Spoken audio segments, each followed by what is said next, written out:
사무엘상 21장 하도록 하겠습니다. 사무엘상 21장은 이제 다윗의 본격적인 그리스도 예수 안에서의 이제 고난의 훈련의 과정이 시작이 됩니다. 근데 사무엘상 21장에서 이제 사무엘상 끝나는 장까지 계속해서 다윗은 거처를 15번 이상 옮기게 돼요.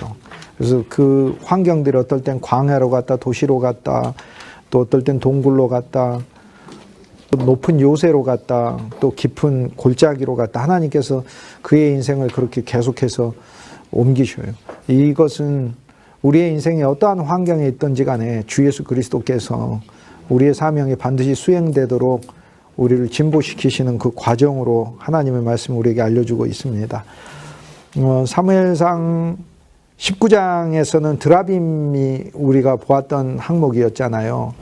라마로 가서 예언하기 전에 드라빔을 미갈의 집에서 우리가 그 항목을 살펴보았고, 사무엘상 20장에 있어서는 초하루, 종교의 초하루를 받고 생명의 초하루를 그리스도 예수 안에서 체험하잖아요. 그런데 사무엘상 21장은 20장이 빛을, 그리스도 예수 안에서 참빛을 체험하는 참 초하루, 어두운 곳에서도 언제나 우리를 돌보시고 끝까지 우리와 함께 하시고 우리 주위를 도우시고, 이스라엘아 너는 행복자로다. 여호와 하나님께서, 우리 주 예수 그리스도께서 우리 앞에도 계시고 뒤에도 계시고 어디에나 계시니 얼마나 감사해요. 그러니 너무나 기쁜 실제를 주 예수님 안에 체험하는 거죠. 근데 21장은 성전, 참 성전이신 예수 그리스도와 성전 안에 특히 떡상, 진설병이 놓여져 있는 떡상으로서 예수 그리스도를, 참떡, 생명의 참떡으로서 예수 그리스도를 체험하는 장이죠. 그리고 그뿐만이 아니라 이제 21장에 보면은 다윗이 블레셋에 가가지고 피신하게 되는데, 그 블레셋에서 있는 그 모습들이 있어요. 그 모습들, 거기에서 외면받고 그곳에서 행동이 변하고 미친 척하고, 그리고 성문에다가 끄적거리고 수염에 침을 흘리고 하는 그 모습이 있죠. 그 모습들을 사무엘상 21장에서 보여줍니다. 그런데 오늘 우리는 그 속에 담긴 주 예수 그리스도 안에 비밀을 보도록 할 것입니다. 이것은 2000년 역사에서 그리스도 예수 안에서 오늘 우리들이 진짜 계시된 놀라운 그 비밀들을 보는 시간이다라고 얘기를 할 수 있어요. 사실 21장은 다윗이 이스라엘에서 가장 거룩한 곳과 이스라엘에서 가장 속된 곳으로 동시에 가죠. 하나는 성전으로 가죠. 성소로 가잖아요. 성전에서도 성소로 가고, 또 하나는 블레셋 도시, 대표 도시 가드로 갑니다. 가드로 가서 여기에서는 또 이스라엘에서 가장 극과 극인 두 사람을 또 만납니다. 전반부에서는 대제사장 아비멜렉을 만나고, 후반부에는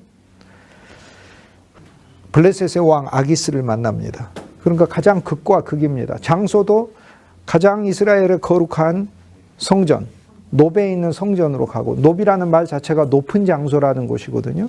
그래서 공고할 때 이제 비로소 출발 바위에서 시작해서 제일 먼저 가야 될 곳이 바로 21장의 노비다. 즉 그리스도 예수 안에, 골로새서 3장 1절에 보면 그리스도 예수와 함께 일으키심을 받았으니 이제는 땅의 것을 생각하지 말고 하늘의 것을 생각해라. 그리스도를 생각해라. 다윗의 길은 그리스도의 길이요 우리의 길이잖아요. 그리스도와 우리가 연합되어 있기 때문에 다윗이 걸었던 길을 그리스도가 걸으신 거고, 다윗은 그리스도의 길을 미리 보여준 거고, 그리스도의 길은 또 우리의 길이에요. 왜냐하면 주님과 우리가 연합되어 있기 때문에. 그러므로 그리스도의 길을 사도행전에 보면 바울이 걸었고 제자들이 걸었고, 오늘 우리들도 그리스도의 길을 걷는 거예요. 그러므로 다윗의 길 안에서 다윗의 길만 볼 뿐 아니라, 한 인간 개인의 길만 볼 뿐 아니라, 그 다윗이라는 사람이 이스라엘을 통치자로 세우시는 그 이야기 속에 우리 주 예수 그리스도께서 우주적인 하나님의 새 예루살렘을 세우시고 하나님의 왕국을 세우실 통치자의 모습을 보는 거고, 이것에 그리스도와 함께 왕노릇, 너희는 왕 같은 제사장이라 했으니 이 계명이 성취되는 장이에요. 모든 것은 그분이 왕으로서 주권을 가지고 통치하고 계셔요. 진짜 감사한 일이에요. 사실 엘리 가문에서 태어났잖아요. 엘리에게서 비느하스가 있고, 비느하스는 죽고, 비느하스가 죽으면서 그 아내가 이가복과 아이둡을 낳았잖아요. 그 아이둡의 아들이 바로 아이야, 즉 아비멜렉이거든요.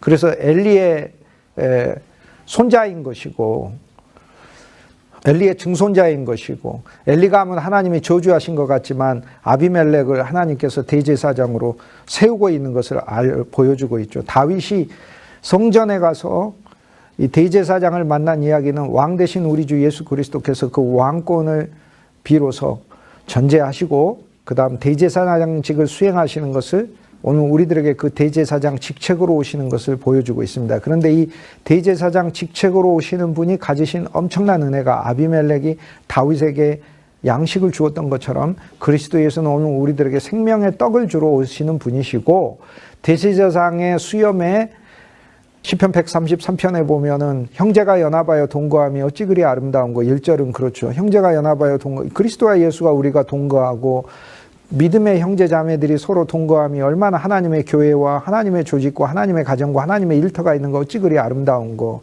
이는 이 헐몬에서 이스라엘 그 앞에 이제 2절은 아론의 대제사장 아론에게 그 기름이 수염에 흐르고 의복에 흐르고 헐몬에서 이슬이 내림과 같도다. 3중으로 하나님께서는 가장 한 사람으로 대표되는 아론으로 이스라엘의 모든 대표되는 사람으로 이스라엘이 그 안에 포함되어 있죠.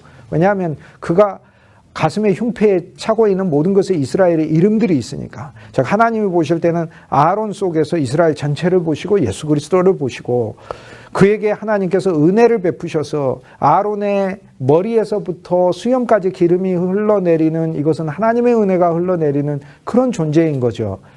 이런 사랑과 풍성을 보여주는 것이 바로 이것은 성경에서 정말 어려운 사랑인데요. 이걸 아비멜렉이 보여주고 있어요. 이것이 바로 예수 그리스도의 사랑인 것이에요. 그래서 주님은 마가복음 2장, 마태복음 12장에 구약에 있는 어떤 대제사장보다도 칭찬하신 사람이 바로 이 아비멜렉이에요.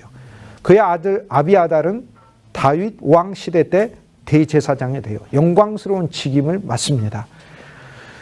그래서 하나님은 이 가문을 다시 회복시키시고 그리고 그리스도의 이름에 영원히 기억되는 사람으로 주님께서 아비멜렉의 가문을 세우셔요. 이것은 영광스러운 거예요. 그래서 엘리 가문이 한 면에서 멸망당하며 십자가를 보여준다면 그 엘리의 가문을 회복하시는 예수 그리스도의 사랑과 은혜를 보여줘요.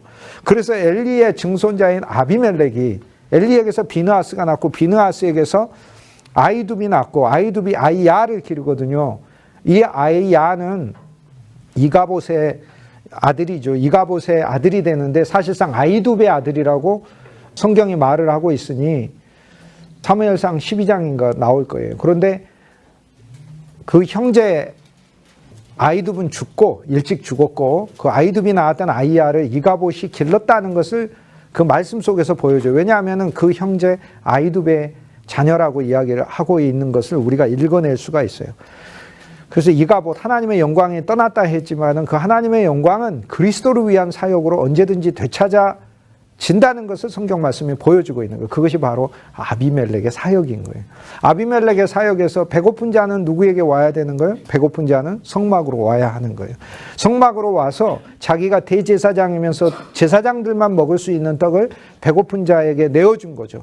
다윗이 이것을 달라고 했는데 이것은 다윗의 놀라운 영적인 인식을 말하는 거예요. 자, 종교는 뭐예요? 이 떡은 하나님의 떡이야. 거룩한 떡이야. 그런데 생명은 뭐예요?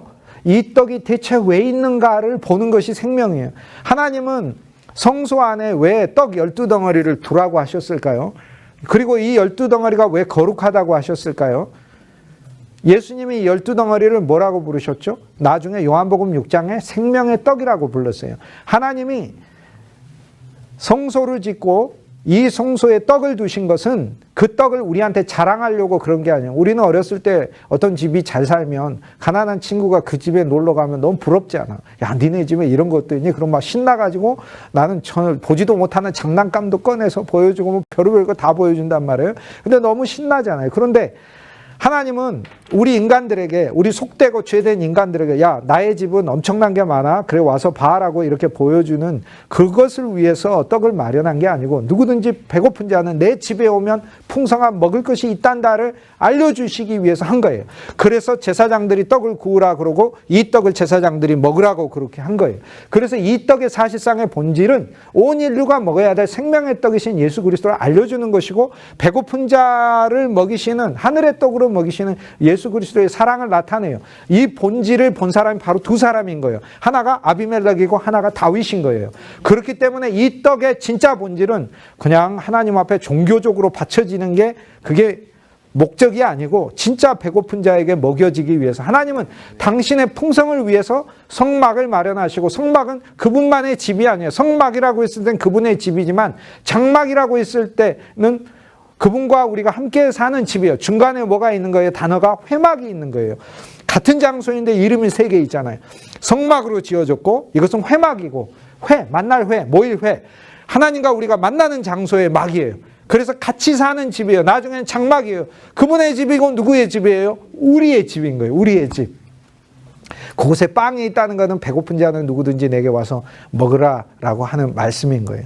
여기에선 대제사장의 사랑의 모습이 있어요. 그런데 다윗은 대제사장과 만났을 때 이미 그리스도 예수 안에서 대제사장의 왕권이 다윗과 함께 다윗의 일을 도움으로써 같이 병행되어 있다는 사실을 보여줘요. 이것은 예수 그리스도 안에 그분께서 새로운 대제사장이 되셔서 동시에 그분은 왕이시면서 대제사장 사역을 하고 계신다라는 것을 하나님 말씀이 우리에게 알려주고 있죠. 히브리서 7장에 멜기세덱의 반차를 따라서 오늘 우리들에게 오신 그리스도시다. 그분은 왕이시요, 평강의 왕이시요, 의의 왕이시요.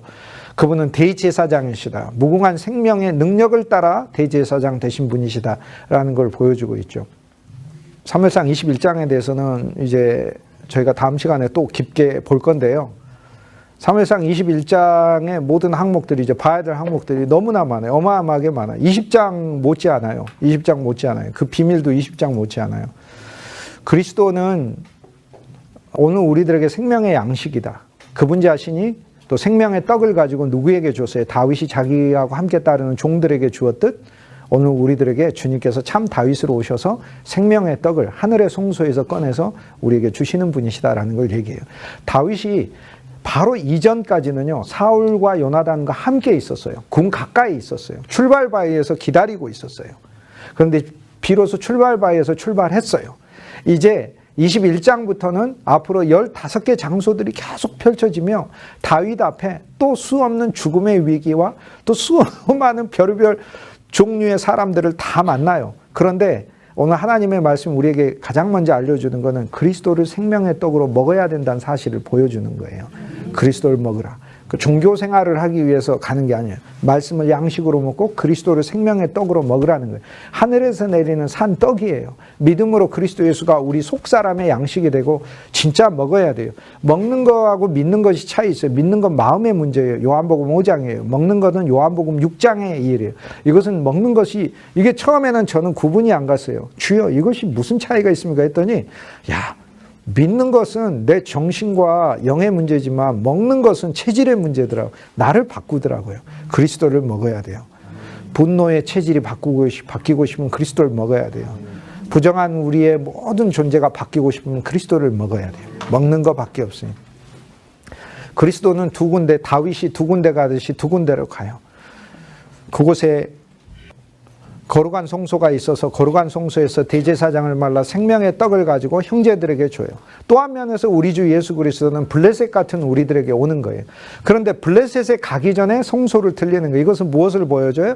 우리에게 블레셋 같은 사람들과 사역하기 위해서 우리는 반드시 그리스도를 먹어야 된다는 것을 가르쳐줘요. 블레셋 같은 곳에서 다윗은 4가지 모습을 보여줘요. 첫째는 행동이 변했대요. 우리 주 예수 그리스도는요, 사실상 우리가 진리 안에서 생명 안에서 보지 못하면 우리는 전체 다 주님을 알지 못했을 때 4가지 반응으로 그리스도를 봐요. 그분은 이상한 분으로 보는 거예요. 우리는 다 성경이 이상한 책으로 우리는 이해하고 세상 사람들은 그냥 이상한 책으로 이해를 해요. 소문은 들었어. 그 사울은 천천히요, 다윗은 만만이라. 유대교는 천천 정도인데 기독교는 만만이야. 예수님은 만만 정도야. 이렇게 알기는 알아요. 블레셋 사람들과 아하스가 알아요. 알지만은 믿음으로 대하지 않는 그들은 기본적으로 예수 그리스도를 어떤 단계로 이해하는 거예요?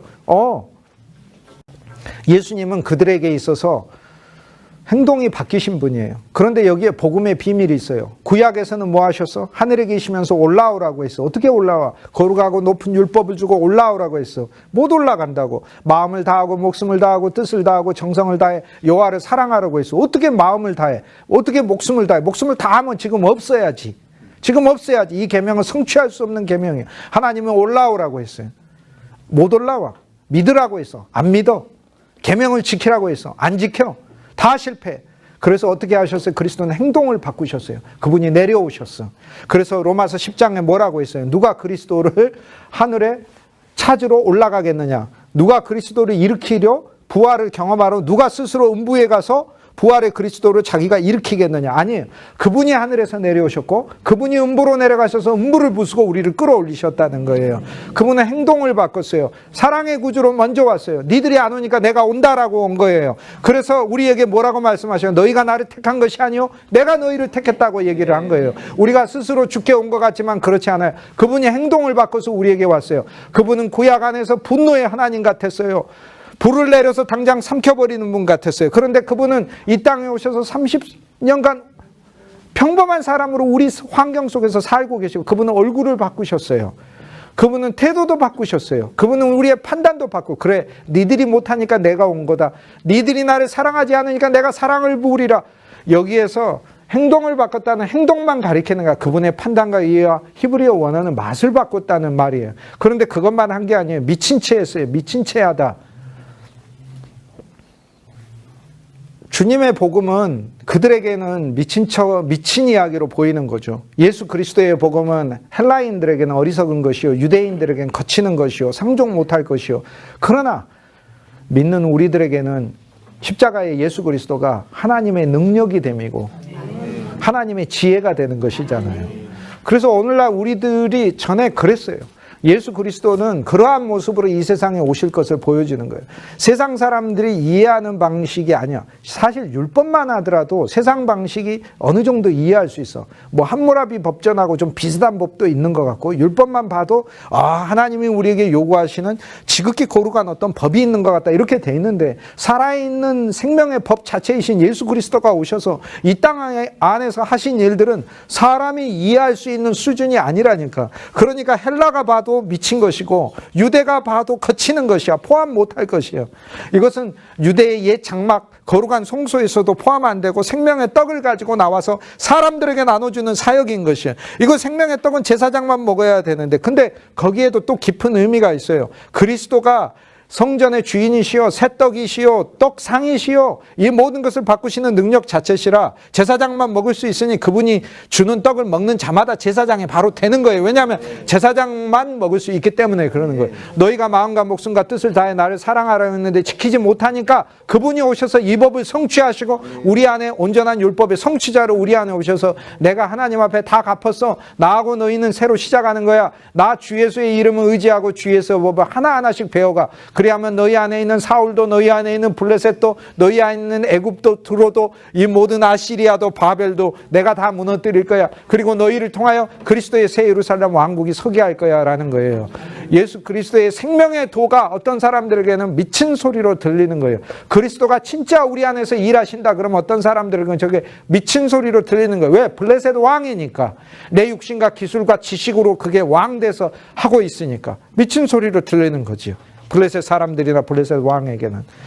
여기에서 이 다윗의 이 모습은 이 세상 속에서 예수 그리스도의 생명의 교훈이 어떻게 이해되는가를 가르쳐주는 거예요. 생명의 교훈 속에는 그리스도가 진짜 우리를 향해서 여호와 하나님의 얼굴을 바꾸신 분으로 오셨다는 거예요. 이분은 진짜 예수님 자체가 우리를 사랑하셔요. 그러므로 하나님의 사신이 되어 그리스도를 대신하여 우리 모두에게 우리 자신에게도 우리 주위에게도 간청하노니 너희는 하나님과 화목하라라고 얘기하는 거예요. 화목하려고 오셨으니까 우리를 막 심판하고 우리를 영원히 정죄하기 위해서 온 게 아니라 우리를 사랑하시고 그분의 목적을 위하여 다시 조성하시기 위해서 오셨으니까. 여기서 이 다윗의 모습은 그리스도의 복음이 오늘 우리들에게 온 세상에게 어떻게 이해되고 그렇게 받아들여지는가라는 걸 보여주는 거예요. 미친 채 할 뿐 아니라 성문 안에다가 끄적거렸다라고 얘기해요. 그분은 사실 성문에 끄적거린 게 아니에요. 요한복음 8장에 보면 부정한 여인을 앞에다가 두시고 많은 사람들이 돌 던져서 죽이려고 할 때 막아 쓰셔서 보호하시고 그 여인을 정죄하지 않으셨어요. 그 순간에 주님은 바닥에다 무언가를 쓰셨어요. 다른 사람들이 보았을 때는 예수께서 끄적거림이시지만은 그분은 우주적인 당신의 생명의 메시지를 쓰신 거예요. 구원과 생명과 사랑을 쓰신 거예요. 세계명을 쓰신 거예요. 용서를 쓰신 거예요. 이 여인에게 구원의 놀라운 복음을 쓰신 거예요. 많은 사람들에게 주님께서는 당신의 마음을 쓰신 거예요. 그런데 그리스도의 생명의 메시지를 알지 못하면 우리는 성경이 그냥 성문에다가 끄적거림으로 밖에 이해 안 돼요. 예수님은 진실로요.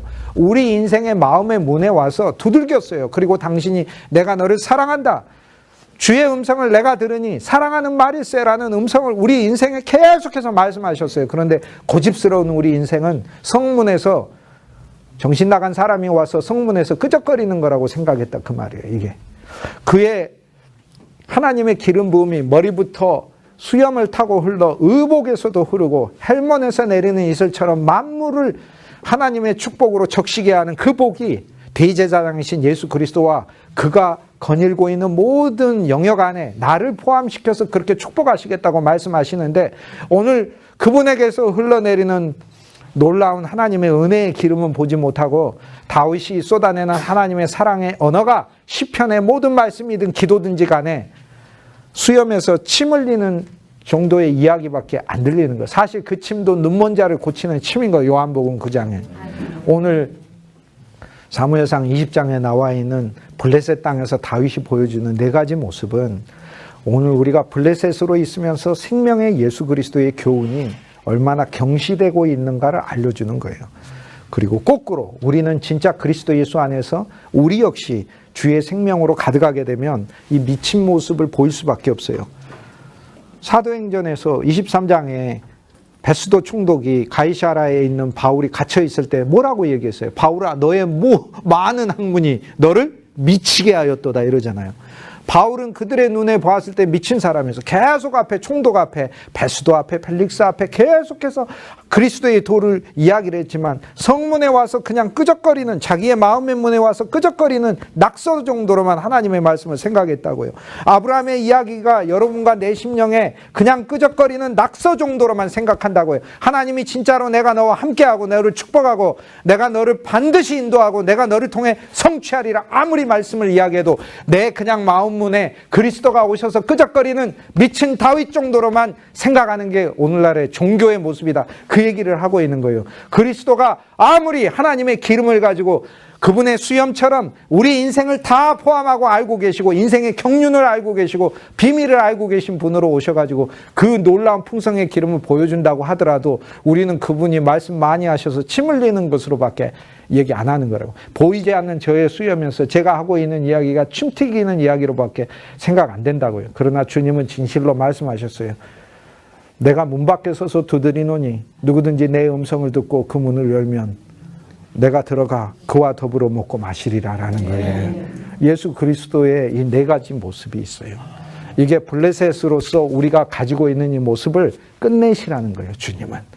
내가 블레셋의 아기스 왕으로 그리스도의 말씀과 생명에 대하여 이렇게 생각하고 인식하는 것을 끝내라는 거예요. 주님은 이렇게 끝내요. 또 이런 사람들 우리는 많이 만나요. 성도의 심령에 아무리 생명의 이야기를 해도 그들은 성문에다 끄적거리는 이야기로 생각하고 나에게서 흐르는 대제사장이신 예수 그리스도의 은혜의 기름이 내 옷을 통해서 흘러내리는 걸 보지 못하고 그냥 내 입에서 침 튀기는 것으로만 보고 있단 말이에요. 인생의 수염에 침 튀기는 얘기로만 보고 있다 이 말이에요. 그런데 그런 사람들을 향하여 오늘 우리는 다윗의 사역을 하고 있다라고 얘기를 해요. 그럼에도 그 일을 하라는 거예요. 그런데요, 이 놀라워요. 블레셋 사람들이 나중에 어떻게 되는지 아세요? 어마어마하게 바뀝니다. 그 이야기는 다음 주에 하도록 하겠습니다.